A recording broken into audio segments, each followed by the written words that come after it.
Special thanks for this episode goes to Horologio and LV Luxury Jewelers for allowing me to film at the 2021 Trunk Show. To see additional interviews from this event, be sure to tune in to the Nick's Picks Watch Reviews and Watch Whimsy YouTube channels. Hi, this is Nick. Welcome to Nick's Picks Watch Reviews here live at Horologio in Las Vegas for the Trunk Show.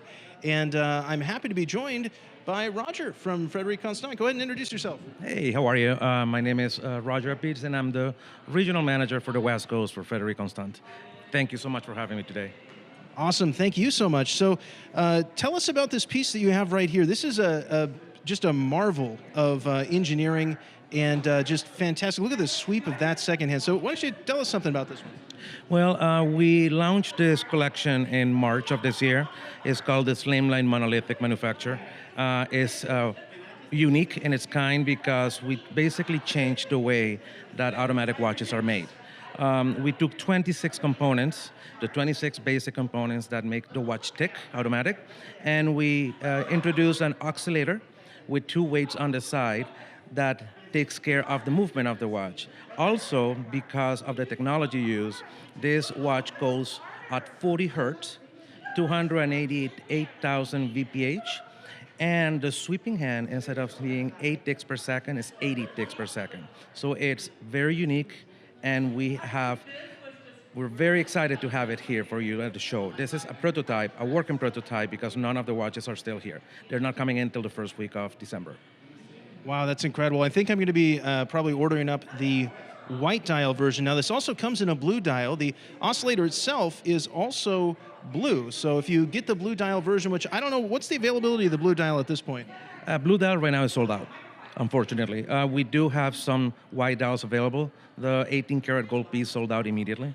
All of these pieces are limited edition, 810 pieces in the white dial, 810 in the blue, and 30 in the 18-karat gold. But we do have some availability on the silver dials.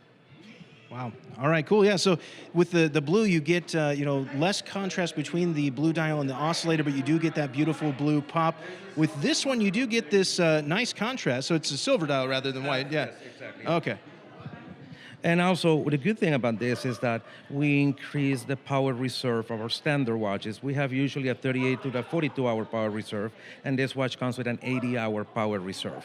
It has a 40-millimeter dial, and as you see, it's in the Slimline family, so it's extremely thin and comfortable on the wrist as well.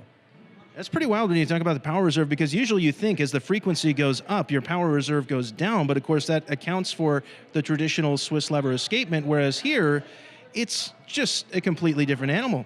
And, I was trying to get some footage of this yesterday in terms of the, just being able to capture any kind of oscillation happening there. And, my camera's not the best in terms of frame rate, and so I dropped the resolution down, I increased the frame rate, and still I could barely get, just those little twitches of it. It's really wild to look at. What are some folks' first reaction to seeing it? Do they know that there's something different going on? Like if they've never seen the piece before, they don't know the history about it, or they just kind of look at that as, oh, that's another timepiece in the case? Well, this is the first time that we actually have it out in the open, so we have it here for the show, of course. The comments that I've received is like the first thing they think is a tourbillon, which is not. It just has the oscillator opening at 6 o'clock. But also they try to see if the watch is actually working because they can see it moving.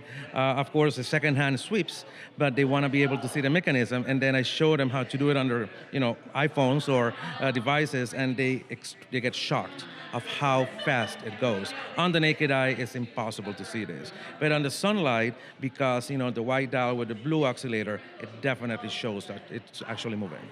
Yeah, that was my reaction too. I saw it, I was like, wait, I see the second hand moving, but I don't actually see any motion on the oscillator. And so like if it is coming through on camera, I don't know if it has come through at all. Not really, yeah. If it has come through, like, you can't see it. It looks like it is just still and static, but it is such a stunning watch. And, despite that, you think about like, okay, we have this amazing complication going on. We have this amazing change of how the movement is made.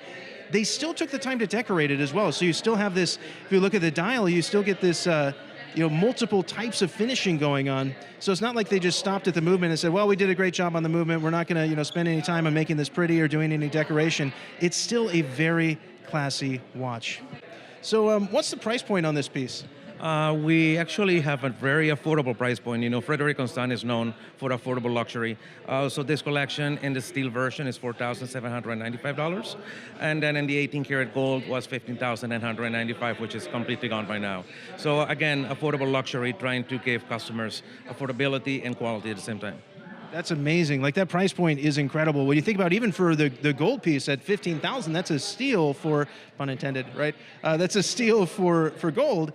And under $5,000, you get this brand new movement design. You get 40 hertz. You get good decoration and a proper affordable luxury watch. It earns that, you know, that phrase gets thrown around a lot, but I think it's actually well-deserved and earned in this case.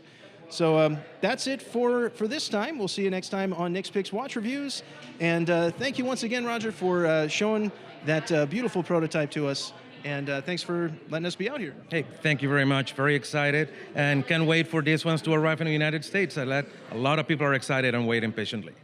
Indeed. I'll have a review of that when ours comes in. I'm going to be placing an order today for that one. So hit that like and subscribe button. We will see you next time. Bye. If you like this episode, please be sure to subscribe to both this channel and the About Time channel, give this video a like, and hit that notification bell to be notified about future episodes. I had a fantastic time at the event and was able to connect with quite a few of you out there. However, that said, I want to give a special shout out to Sanjay, David, and Mike. I missed out on really getting a chance to sit down and chat with y'all. It was sad. David, your comments are hilarious. They're some of my favorites. Sanjay, you have the best taste in watches and impeccable style. You just ooze class. It's fantastic. And Mike, you are a straight shooter. You see through all the marketing garbage and go straight to the pieces that are actual gems. So I really wish we had a chance to connect a little bit more than we did. It was a crazy time. But next time you are in either Washington State, East Texas, or Vegas, hit me up on Instagram, send me a message, Nice American Hummus, and we can go out for lunch, dinner, coffee, or whatever. Who am I kidding? We'll probably just shop for watches. All right, we'll see you next week.